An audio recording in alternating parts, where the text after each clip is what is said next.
Sequestro preventivo di 10 complessi aziendali, nonché di beni e di disponibilità finanziarie per oltre 15 milioni di euro nei confronti di 13 soggetti sono stati operati dai finanzieri del Comando Provinciale di Palermo unitamente al personale dell'Agenzia delle Dogane e dei Monopoli. Le indagini hanno consentito di ricostruire l'operatività di un'associazione per delinquere attiva nelle province di Palermo, Agrigento e Catania ed dedita alla commissione di illeciti tributari con particolare riferimento alla commercializzazione di prodotti energetici sottoposti ad aliquota agevolata, il cosiddetto gasolio agricolo. Secondo la ricostruzione compiuta, la frode avrebbe permesso di sottrarre al pagamento delle imposte oltre 11 milioni di litri di prodotto petrolifero e sarebbe stata perpetrata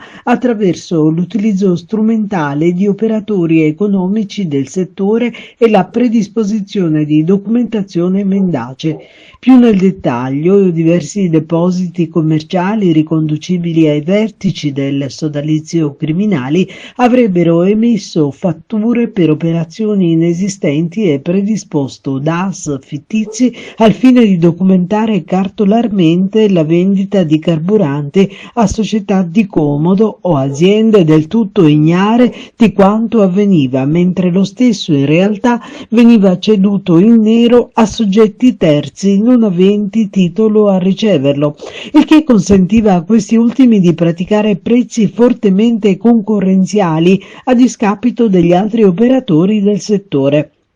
Il sistema di frode, come accertato dall'esito di indagini tecniche, servizi di riscontro su strada e mirate attività ispettive, avrebbe garantito un significativo abbattimento dell'IVA e delle accise dovute, oltre a imposte dirette, generando un'evasione d'imposta pari a più di 15 milioni di euro. Agli indagati sono contestati a vario titolo i reati di associazione per delinquere, sottrazione all'accertamento o al pagamento dell'accisa sui prodotti energetici, irregolarità nella loro circolazione e illeciti di natura tributaria.